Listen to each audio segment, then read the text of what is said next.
봉독하겠습니다. 제가 봉독하겠습니다. 어머니께서 죽으시는 곳에서 나도 죽어 거기 묻힐 것이라. 만일 내가 죽는 일 외에 어머니를 떠나면 여호와께서 내게 벌을 내리시고 더 내리시기를 원하나이다 하는지라. 아멘. 사사들의 시대에 그러니까 이스라엘의 왕이 없고 땅의 언약적 심판으로서의 흉년이 들었을 때에 롯에게 고난이 찾아왔습니다. 그 시대는 참 하나님이신 그 하나님의 다스림을 버려버리고 자기 소견에 옳은 대로 살아가는 그런 시대였습니다. 그래서 하나님께서 신명기의 언약대로 비를 내리지 않으셨죠.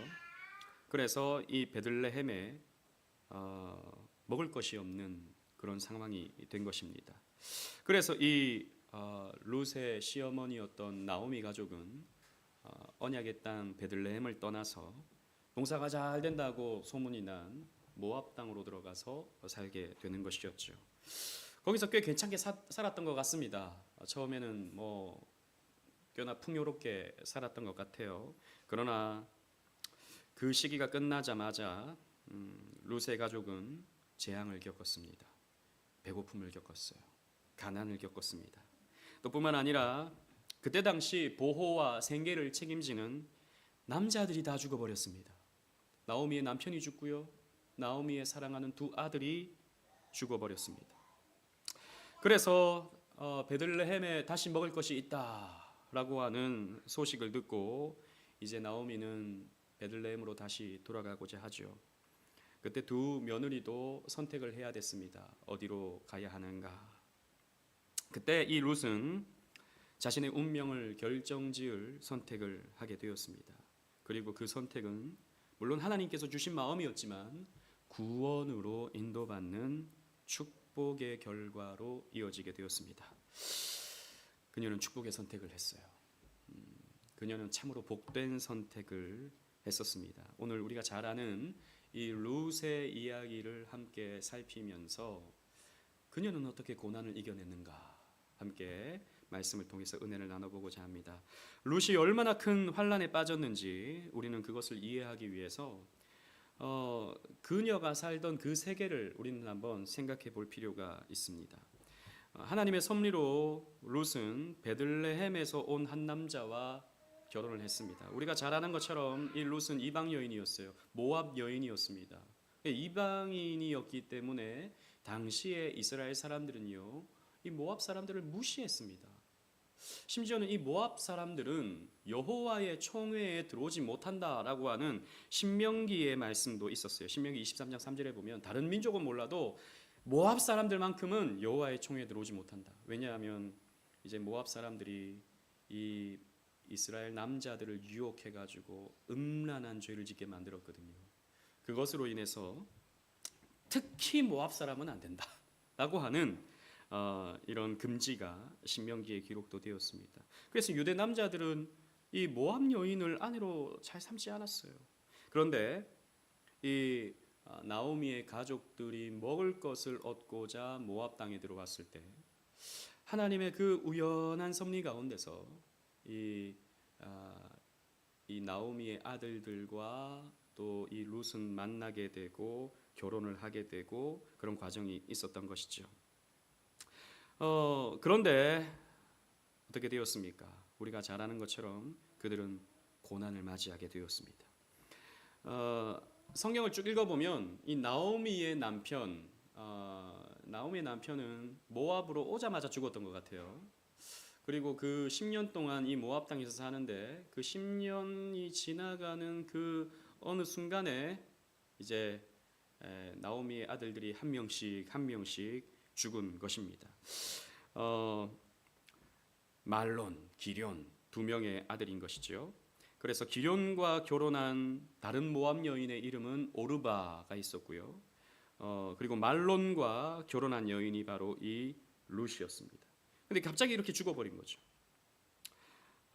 왜 죽었는지는 우리가 알 수 없습니다. 그러나 그들의 죽음으로 말미암아 이들이 어떻게 되었는지는 우리는 알 수 있죠. 그들은 말 그대로 과부가 되었습니다. 여러분, 이때 당시는 굉장히 남성 중심적인 사회였어요. 남자가 모든 것을 책임지던 그런 사회였습니다. 여자 혼자서 산다는 것은 불가능한 그런 사회였습니다. 이런 사회에서 시어머니와 두 며느리만 남게 되었습니다. 상실감으로 비통해했었죠. 여러분, 사별이라고 하는 것은 가장 고통스러운 슬픔입니다. 홈즈레어 스트레스라고 하는 나름 인간의 고통을 분류해 놓은 나름의 스탠다드가 있는데, 거기에 보면 가장 큰 인간의 고통이 뭐냐? 배우자의 죽음이다 라고 되어 있어요. 2위와 격차도 꽤나 많습니다. 가장 신뢰하고 가장 의지하고 가장 사랑하는 사람을 잃어버린다고 하는 것은 인생에 있어서 엄청난 스트레스로 다가오게 된다는 것입니다. 같이 있어서 여러분 때로는 불편할 때가 있죠. 때로는 성가실 때가 있습니다. 그래서 싸울 때도 있어요. 그러나 막상 없잖아요. 막상 세상을 떠나잖아요. 갑자기 특히 세상을 떠나잖아요. 그러면 말로 다 할 수 없는 고통이 찾아옵니다. 작가인 샤론 오네무스라고 하는 미국의 작가는 남편의 죽음에 대해서 이렇게 표현을 합니다. 남편을 잃었을 때 나는 가장 친한 친구를 잃었습니다. 내 인생의 동반자를 잃었습니다. 마음을 터놓는 친구를 잃었습니다. 미래의 꿈을 잃었습니다. 사업 파트너를 잃었습니다. 더 나아가서 나 자신을 잃었습니다. 옆에 있으면 싸우는데, 좀 눈에 안 보였으면 좋을 때도 있는데 막상 없잖아요. 그럼 나 자신을 잃어버린 것 같은 그런 생각이 드는 것입니다. 게다가 이런 사별이라고 하는 것은 큰 고통이죠. 저도 사실 저희 아버지가 일찍 돌아가셨거든요. 저희 아버지가 40대 중반에 제가 8살 때 이렇게 돌아가셨으니까 저희 어머니는 이제 자식을 내두고 남편을 잃은 것입니다. 지금이야 뭐 복지제도가 잘 돼 있잖아요. 지금은 뭐 그래도 그 정도 뭐 이렇게 생활이었으면 차상위 계층이라고 해서 뭐 복지라든지 뭐 집도 뭐 요즘에 뭐 임대 아파트 뭐 이렇게 주는 것 같고 그랬는데, 그때는 가난한 사람들이 또 너무 많아가지고 좀 잘 안 됐던 것 같아요. 뭐 집에 돈도 없는데. 그래서 제 기억으로는 저희 집이 그때 당시에 영세민이었습니다. 영세민. 그래가지고 뭐 겨울이 되고 이러잖아요. 그럼 라면 박스가 오고 국수가 오고 막 그랬던 게 있었어요. 지금 생각하면 참 저희 어머니가 어떻게 사셨나, 어떻게 살았나.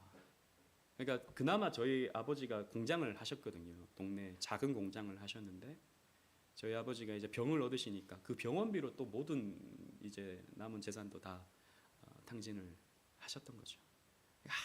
아무것도 없는 상황에서, 근데 밥 달라고 입을 쩍쩍 벌리고 있는 자식 넷이 있으니까 뭐 어떡합니까? 뭐 그 대구 사투리로 방티 메고 시장으로 가서 뭐라도 팔았던 거죠.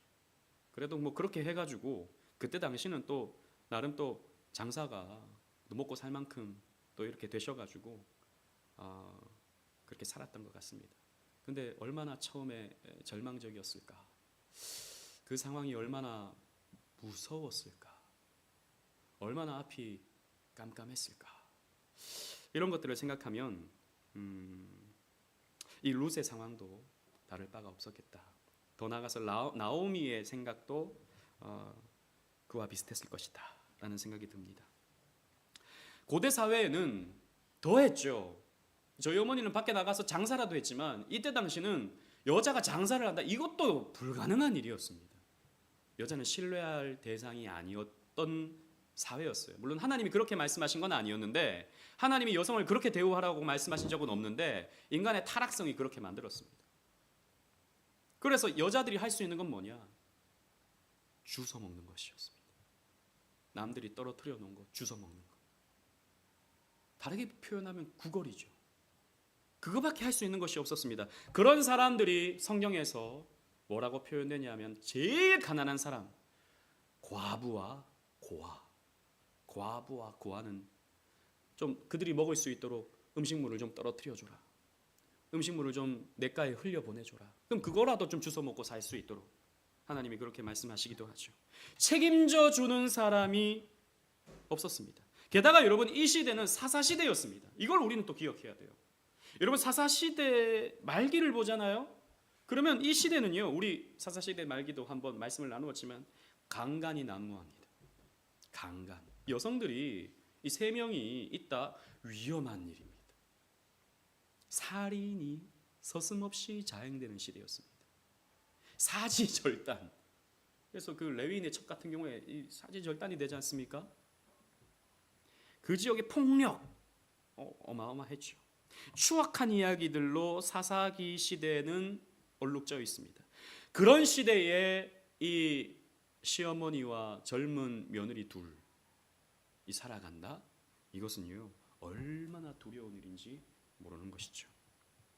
그런 상황 속에서 룻은 시어머니 나오미와 함께 하겠다고 생사를 건 헌신을 했습니다. 여러분 가난해 본 적 있습니까? 모르겠어요. 저도 어렸을 때는 우리 다 가난했죠. 뭐 여기 있는 분들 다 가난했죠. 근데 여러분, 우리가 살아가다 보면 갑자기 이렇게 겪게 되는 물질적인 궁핍. 요즘에는 뭐 그것 때문에 우리가 밥을 못 먹고 그런 건 없지만, 예를 들어서 뭐 투자해 놓은 것이 한꺼번에 뭐 없어진다거나, 아니면 누구에게 돈을 빌려줬는데 그것을 얻지 못하게 된다거나, 아니면 대출을 했는데 이걸 갚지 못할 상황이 생겨서 이자가 날마다 쌓이는 뭐 이런 상황이 생긴다거나, 이런 상황이 우리에게 있을 수 있죠. 경건한 믿음의 사람들 가운데서도 그런 일은 얼마든지 일어날 수 있습니다. 그런 상황에서 이 룻은 어떤 선택을 하는가를 우리가 볼 필요가 있다는 것이죠. 여러분, 이 세 여인이 지평선에 서 있습니다. 이제 광야로 들어가기 직전입니다. 이 나오미가 베들레헴 근처 도착하기 전에 가던 길을 멈추고 두 며느리에게 이렇게 말합니다. 이제 발걸음을 돌려서 모압에 있는 고향으로 가라. 모압에 있는 고향으로 가라. 나는 너희들을 책임질 수 없다. 나는 내 고향 베들레헴으로 돌아가지만 이제는 너희들 새 출발해라. 이제 고작 너희들, 모르겠어요 나이가 몇 살인지. 근데 이때 당시에 결혼은 보통 10대 중반에 하니까 뭐 기룡과 말론과 뭐 2, 3년을 살았다 그러면 10대 후반이었을 거예요. 아니면 20대 초반. 20대 초반이면 아직 뭐 얼마든지 결혼하고 얼마든지 살아갈 수 있는, 뭐 과거는 그냥 옛날로 그냥 잊어버리고 그냥 평범하게 살아갈 수 있는 그런 기회가 이 여인들에게 있었을 것입니다. 그래서 나오미는, 야, 너희들 우리 집에 시집 왔으니까 너희들 평생 우리 집 귀신이다. 뭐 우리나라 말에는 이런 말도 있죠. 근데 그렇게 하지 아니하고, 그래도 나오미는 너희들 고향으로 돌아가라. 혹시 새로운 남자를 만날 수 있거든. 그렇게 살아갔으면 좋겠다. 라고 이렇게 보내주는 것이죠. 이때 두 여인은 울음을 터뜨립니다. 소리 높여 울었다. 라고 9절에 표현하고 있습니다. 그러면서 이제 룻기 1장 10절에 보면 우리는 어머니와 함께 어머니의 백성에게로 돌아가겠나이다. 라고 말합니다. 그래도 나는 결혼을 했기 때문에, 당신은 우리의 시어머니이기 때문에 우리는 어머니의 백성에게로 들어가겠습니다. 라고 말합니다. 하지만 나오미는 그것을 받아들이지 않죠. 나는 너희들에게 남편을 줄 수 없다.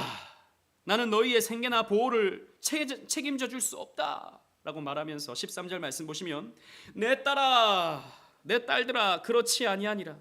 여호와의 손이 나를 치셨으므로. 나오미는요, 울분이 있어요. 하나님에 대한 울분이 있습니다. 하나님 나 치셨다. 내가 이 땅 버렸다고, 그래서 모압 땅 갔다고 내 남편 죽이고 내 아들 죽이고 하나님이 나를 치셨다. 그러므로 나는 너희로 말미암아 더욱 마음이 아프도다. 가라. 너희들 갈 곳으로 가라. 라고 이렇게 말합니다. 이 나오미의 이런 고통에 또 한 번 이제 두 며느리들은 눈물바다를 만들었습니다. 세 여인 모두가 소리를 높여 다시 울게 되었죠. 그때 오르반은 합리적인 선택을 합니다. 여러분 합리적이라는 말을 기억하십시오. 합리적인 선택. 딱 봐도 답이 나와요. 여러분 같으면 어떻게 하시겠습니까? 난 아직 너무 젊어. 자식도 없어.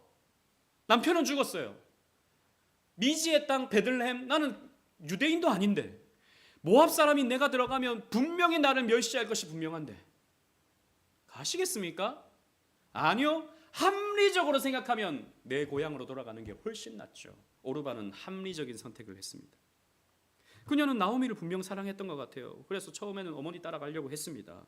그런데 어머니 말 들어보니까 그래, 현실이 이거다 라고 생각하고 어머니에게 작별의 입맞춤을 했습니다. 누가 오르바를 비난할 수 있겠습니까? 저는 없다고 봐요. 오르바는 현실적인 선택을 한 거예요. 하지만 그럼에도 불구하고 룻은 정반대의 선택을 하죠. 룻의 행동을 보십시오.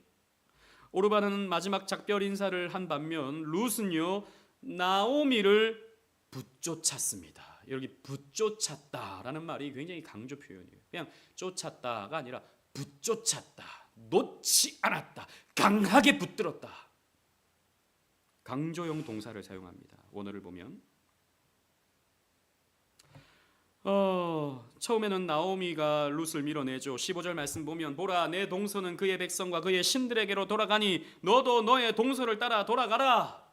나오미가 그래도 밀어냅니다. 아무리 생각해도 아니거든요.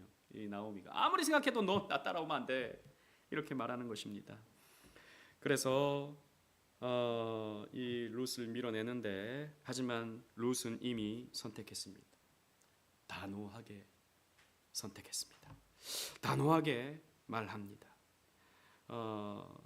이 룻의 말을 듣고 나오미는 더 이상 설득할 수 없다라고 하는 것을 깨달았습니다. 여러분 룻의 말을 보십시오. 16절 17절 제가 16절을 읽고 17절 다 같이 읽겠습니다. 룻이 이르되 내가 어머니를 떠나며 어머니를 따르지 말고 돌아가라 강권하지 마옵소서. 어머니께서 가시는 곳에 나도 가고 어머니께서 머무시는 곳에 나도 머물겠나이다. 어머니의 백성이 나의 백성이 되고 어머니의 하나님이 나의 하나님이 되시리니. 시작. 어머니께서 죽으시는 곳에서 나도 죽어 거기 묻힐 것이라. 만일 내가 죽는 일 외에 어머니를 떠나면 여호와께서 내게 벌을 내리시고 더 내리시기를 원하나이다 하는지라. 아멘. 이 말은 말도 안 되는 말입니다. 아니 피가 섞인 것도 아니고 어머니가 가라 그러는데 자기는 유대인도 아닌데 어머니를 쫓아서 베들레헴으로 들어간다고요? 말도 안 되는 것입니다. 여러분 그런데 기억하십시오. 신앙은요 말도 안 되는 것입니다. 우리의 믿음은 말도 안 되는 거예요. 말도 안 되는 걸 하는 게 믿음입니다.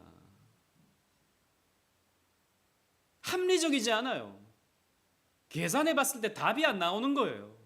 이건 내가 손해볼 것이 분명해요. 그러나 거기에 하나님이 있다면, 거기에 진리가 있다면 내 계산, 내 생각, 내 원함 내려놓고 말도 안 되는 것을 선택하는 것이 믿음입니다. 여러분 여기서 뭐라고 말합니까? 어머니의 하나님이 나의 하나님이 되실 것입니다. 이게 핵심이죠. 아마도 나오미를 통해서 혹은 나오미도 믿음이 좋았던 여자는 아니었던 것 같아요. 그러니까 약속의 땅을 떠났죠. 그런데 적어도 그런 과정을 통해서라도 이 룻에게는 믿음이 생겼던 것 같아요. 하나님에 대한 확신이 생겼던 것 같아요. 나는 이제 나의 신에게, 옛날 내가 믿던 신들에게로 돌아갈 수가 없습니다. 저 몰래 그모스, 내가 옛날에 섬겼던 그 신들에게로 나는 돌아갈 수 없습니다. 어머니의 하나님이 나의 하나님이 될 것입니다 라고 말하는 것이죠. 어머니가 죽어서 장사되는 곳에 나도 묻힐 것입니다 라고 말하는 것이죠. 여러분, 환난이 찾아왔을 때 이 롯은요 포기하지 않았습니다. 2배로 힘을 냈습니다. 이스라엘 하나님께 생사를 건 헌신을 선택했습니다. 여러분, 이것이 대부분의 사람들이 큰 고통 중에서 내리는 선택은 아니에요. 이런 모습이 고통 가운데 있는 사람들이 잘 선택하는 것은 아닙니다. 대개 많은 사람들은요 하나님과 동행하기보다 자신에게 고난을 내리신 하나님을 비난할 때가 많죠. 나오미처럼 말이죠. 나오미는 지금 또 믿음으로 베들레헴으로 돌아가는 게 아니에요. 거기 풍년이 들었다라고 하는 소식을 듣고 그래도 좀 얻어먹을 것이 없을까 생각하고, 왜 거기 친족들이 있으니까 들어가는 거예요. 그러면서 하나님이 날 치셨다, 하나님이 나를 이렇게 괴롭게 했다, 나를 나오미라 하지 말고 마라라 해라, 괴롭다 쓰다. 그래서 마라탕인가, 뭐 옛날에 그런 농담했다가 괜히 또 욕 먹었는데 제 아내한테. 마라탕이 쓰잖아요, 맵잖아요. 아무 연결이 안 됩니다. 그냥 제가 혼자 연결한 거예요. 말하라 해라, 하나님이 나에게 기쁨을 빼앗아 가셨고 하나님이 내 인생을 쓰게 하셨다, 그렇게 말하는 나오미였죠. 실제로 여러분, 우리도 그럴 때가 있습니다. 17세기의 믿음의 여인이었던 로스 세굿이라고 하는 여인이 있습니다. 그 여인은 자신의 자서전을 이렇게 남겼는데요, 굉장히 믿음이 있었던 여인이었습니다. 그런데 이 여인이 자신의 영적 체험을 이렇게 설명하면서 이렇게 쓴 글귀가 지금도 남아 있습니다. 1602년에 태어난 여인인데요, 여러분, 이 여인이 가족이 겪었던 질병을 통해서 어떤 생각을 했는지 이렇게 남아 있는 글귀가 있습니다. 제가 한번 읽어볼게요. 그렇게 우리는 한 달간 몹시 아파 누워 있었다. 아이들은 열이 올라 종종 발작을 했고, 이때 당시 무슨 뭐 병원이 제대로 있었겠습니까? 약이 제대로 있었겠습니까? 발작을 하는 거예요. 애들이 막 거품을 무는 거예요. 그 아이가 막 눈이 돌아가고 막 이런 상황들이 생기는 것입니다. 그 어떤 것으로도 아이들의 갈증을 풀 수 없었다. 아이들은 심지어 의식을 잃기도 했다. 나는 지금 이런 극도의 가난과 궁핍 가운데 있는 나 자신과 모든 가족이 다시 병에 걸린 것과 나의 냉담한 마음을 주님이 내버려 두시는 것을 본다. 결국 나는 하나님께 분노하며 교만하게 굴기 시작했다. 하나님이 뭐 이따위냐고. 나 기도하는 여인이었는데, 우리 하나님 의지하면서 매주마다 주일에 가서 교회에서 예배드리는 우리 가족인데 왜 하나님이 이렇게 우리를 내버려 두시냐? 하나님 뭐 이따위입니까?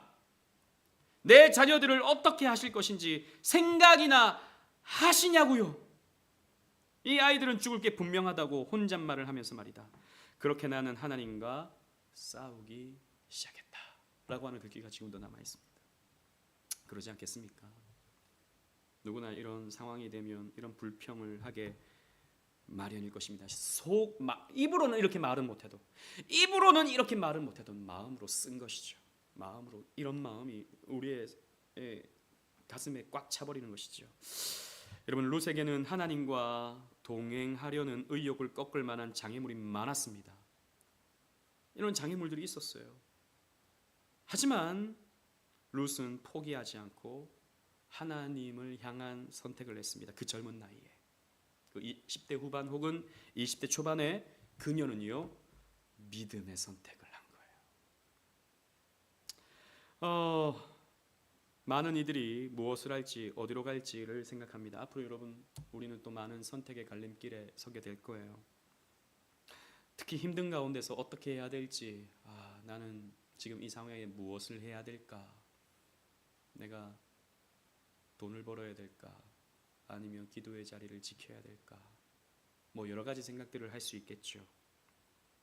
근데 우리에게 가장 중요한 것은, 여러분 기억하십시오, 내가 원하는 것이 아닌 하나님께서 무엇을 원하시는지, 하나님께서 어디를 가시기를 나에게 원하시는지를 생각하셔야 되는 것입니다.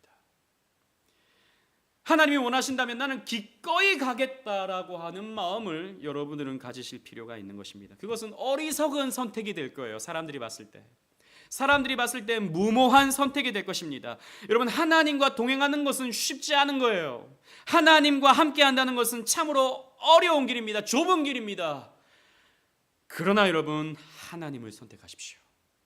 성경을 선택하십시오. 교회를 선택하십시오. 그것이 여러분 결국에는 어떻게 됩니까? 하나님의 도움을 얻는 길이 됩니다. 이걸 우리는 믿고 나가는 거예요. 이 내가 가는 길에 뭔가 보이지 않아도, 내가 가는 길에 뭔가 들리지 않아도 걸어가는 거예요. 어디에 서서? 믿음 위에 서서. 눈과 귀에 아무 증거 없어도 가보는 거예요. 지금까지 여러분 가보시면서 그래도 사라지잖아요. 그래도 먹고 살잖아요. 그래도 자녀들 잘 크잖아요. 물론 속도 썩이지만 잘 크잖아요. 다 살아가잖아요. 힘들지만 우리 다 살아간다고요. 앞으로도 그렇습니다. 힘든 선택, 무모한 선택인 것 같죠. 그러나 정말 우리가 믿음의 선택을 했을 때 하나님 결코 우리를 외면하지 않으십니다. 이 나오미와 룻의 관계는요, 복이 되는 관계였습니다. 나오미는 룻에게 격려와 친밀함을 공급받았어요. 룻도 마찬가지였죠. 여러분, 리보에 아일레드라고 하는 수도사가 있었습니다. 12세기 사람인데요. 이 사람은 영적인 우정에 관하여라고 하는 고전을 썼어요. 이 12세기 잉글랜드 요크셔에 있는 수도사 공동체의 지도자였습니다. 이 사람은 친구를 말할 때 세 가지로 구분을 했습니다. 즉 육체적 우정, 그리고 세속적 우정, 그리고 영적 우정을 대비하면서 설명을 했어요. 육체적 우정은 무엇을 말하는가? 여러분, 그러니까 육체적인 우정이 있다는 거죠. 이 사람들은 그 관계에서 뭘 말하는가? 우리 놀자! 먹고 마시자! 즐겁게 살아보자! 이렇게 말한다는 것이죠. 이 세속적 우정, 뭐 비슷하긴 하지만 같은 맥락이긴 하지만 세속적 우정은 이렇게 말한다는 것입니다. 너가 내 등에 상처를 내면 나도 너의 등에 상처를 낼 거야. 그러니까 이게 어떤 관계죠? 그럼 주고받는 과정, 주고받는 관계. 그러니까 저 사람이 나한테 잘해주면 나도 잘해주는 거고, 저 사람이 나에게 못해주면 나도 못해주는 관계. 이게 바로 세속적 우정이다라는 거죠. 하지만 영적인 우정, 영적인 친구는 무엇을 말하는가? 이렇게 말한다는 거죠. 서로 도와서 우리 함께 예수님을 따르자라고 말한다는 거죠. 그래서 이 카테고리로 구분하여 내 우정을, 내 친구들을 바라볼 줄 알아야 된다라고 이 아일레드는 말을 했었습니다. 여러분, 우리 한번 생각해 봐야 됩니다. 여러분들의 인간관계는 어떻습니까? 육체적 우정인가요? 아니면 세속적 우정인가요? 아니면 영적인 우정인가요? 룻과 나오미는요, 참된 영적인 우정을 나누었습니다. 서로 함께 이제 믿음의 길로 가보자라는 것이었어요. 그 길을 걸었을 때 어떻게 됐습니까? 우리가 잘 아는 것처럼 보리 추수가 딱 마칠 즈음이었습니다. 하나님의 섭리가 보여지기 시작했어요. 룻은 가까운 밭에 변두리로 가서 이삭을 줍기, 떨어진 거, 사람들이 줍다가 떨어뜨려 놓은 거, 이것을 줍기 시작했습니다. 이것은 가난한 사람들이 당시에 생존하는 방법이었죠. 그런데 하나님의 섭리로 성경에 보면 이렇게 표현되어 있습니다. 우연히 보아스의 밭에 이르렀다. 성경에 보면 우연이지만 그 우연히 만난 것은 누구의 섭리입니까? 하나님의 섭리인 것이죠. 하나님이 그렇게 인도하신 것입니다. 그렇게 가난과 사별의 고통을 겪던 룻이, 그러나 믿음의 선택을 했던 룻에게 하나님께서 어느 길로 인도하셨는가? 이전보다 더 좋은 남편을 주신 거예요. 더 좋은 남편이라고 하니까 우리 안 알았잖아요. 지금 남편이 좋아서. 아닌가? 아무튼 그러나 우리에겐 더 좋은 남편이 분명히 있습니다. 우리에게 더 좋은 남편이 있어요. 지금 여러분 남편도 좋은 남편이지만 더 좋은 남편이 있습니다. 예수 그리스도시죠. 예수 그리스도가 우리에게 더 좋은 남편이십니다. 더 좋은 배우자십니다. 아무튼 그래서 보아스의 밭에서 보아스가 주는 충분한 곡식을 얻었습니다. 또 이 보아스는요, 이 룻을 돌보아줬어요. 보호해줬습니다. 다른 나쁜 사람들이 빼앗아가지 않도록 이 룻의 이삭을 보호해 줬습니다.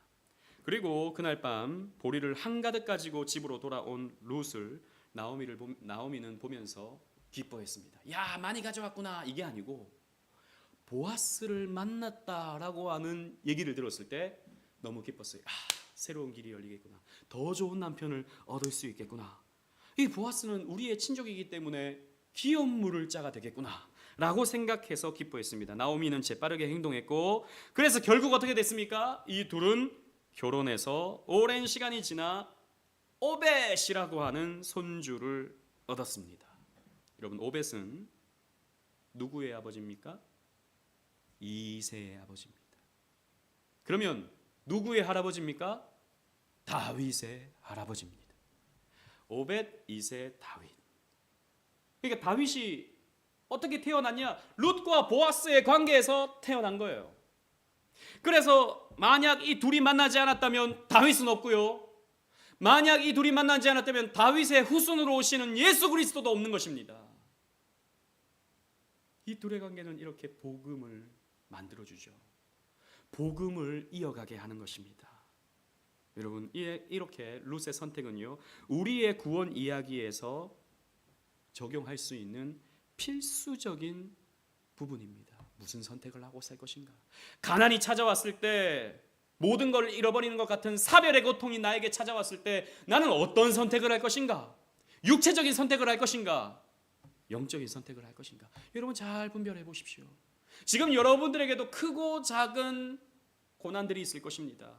크고 작은 어려움이 있을 거예요. 지금 내가 당장 이 문제를 해결하기 위해서 뭔가를 해야 되는데 라고 하는 부분이 여러분들에게 있을 거예요. 그런데 그때 그냥 육체적으로 이때는 내가 이렇게 해야 되지, 그냥 계산적으로 이때는 이렇게 해야 되는 거지, 이렇게 생각할 것이 아니라 여러분들은 어떤 영적인 선택을 할 것인가, 어떻게 기도하면서 선택할 것인가를 생각하셔야 된다는 것입니다. 여러분, 정말로 좋은 얘기들은, 말씀을 맺겠습니다, 정말로 좋은 얘기들은 언제나 이렇습니다. 처음에는요 어려움을 겪어요. 모든 영화들, 모든 드라마들이 마찬가지죠. 처음에 어려움을 겪습니다. 죽음과 절망 이렇게 막 겪다가 결국에는 어떻게 됩니까? 행복하게 살았더라 가 되는 것이 우리 가장 일반적인 아름다운 이야기의 모습입니다. 그러므로 여러분, 그 아름다운 결말을 우리가 맺어가기 위해서는 우리는 쉬운 길로 가서는 안 되는 것입니다. 편한 길로 가서는 안 되는 것입니다. 때로는 믿음의 길이, 때로는 하나님을 선택하는 길이 힘들고 어려운 상황이라 한다 할지라도 포기하지 말고 하나님이 원하시는 선택을 우리는 할 필요가 있는 것이죠. 나훔 선지자는 이렇게 말했습니다. 우리 다 같이 한번 읽어보겠습니다. 1장 7절 말씀 시작. 여호와는 선하시며 환난 날에 산성이시라. 그는 자기에게 피하는 자들을 아시느니라. 아신다. 이 아신다라는 말은 그냥 이름 정도 아신다라는 게 아니죠. 여기서 말하는 야다라는 말은 부부같이 아신다라는 거예요. 사별한 이 룻을요, 하나님은 아셨습니다. 누구보다 더? 말론보다 더요. 이전에 남편이었던 말론보다 더 잘 아셨습니다. 그래서 이 룻에게 더 맞는, 더 필요한 보아스라는 남편을 이 룻에게 허락하시는 것이죠. 여러분, 앞에서 제가 그 하나님 앞에 불평했던 로즈 시구치라고 하는 여인의 17세기 글을 읽어드렸지 않습니까? 그녀는 그렇게 절망했었죠. 그러나 그녀는요, 하나님의 함께하심을 기억하면서 다시 한번 믿음을 붙잡았습니다. 그녀의 자서전에 이렇게 기록하고 있어요. 나는 내 마음을 비추는 달콤한 빗줄기를 느꼈다. 회복된 거죠. 달콤한 빗줄기를 느꼈다. 갑자기 이 말씀이 마음에 와닿았다. 당신의 이름이 생명책에 쓰였다라고 하는, 내 이름이 생명책에 쓰여져 있구나라고 하는 것이 위로가 되고 힘이 나고, 그래서 내가 죽는다 할지라도 사랑하는 내 아이들이 심지어 목숨을 잃는다 할지라도 내 아이들이 생명책에 기록되어 있기 때문에, 나도 생명책에 기록되어 있기 때문에 그 생명의 나라에서, 구원의 나라에서, 저 영원한 나라에서 우리는 함께 하겠지, 영원히 함께 하겠지 라고 하는 그 믿음 가지고 달콤한 빗줄기를 느꼈던 것이죠. 여러분, 마찬가지입니다. 우리의 이름이 생명책에 기록되어 있습니다. 하나님이 나를 아셔요.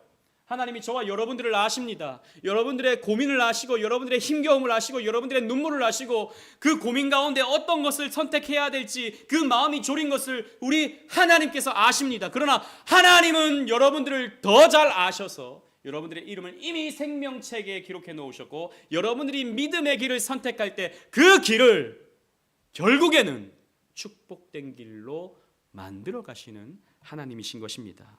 여러분, 그러므로 우리는 그리스도로 말미암아 이 길을 걷는 자들입니다. 최고의 이야기들은 고난으로 가득합니다. 고난은 책의 앞부분에서 시작해서 회복되기 전에 가장 굴곡을 겪죠. 악화됩니다. 하지만 끝이 좋으면 모든 것이 좋은 것입니다. 그러므로 고난이 찾아올 때 영생으로 가는 길에서 우리 주님과 늘 동행하며 그분과 함께하는, 그분을 선택하는 저와 여러분들 되시기를 주님 이름으로 축원합니다. 아멘.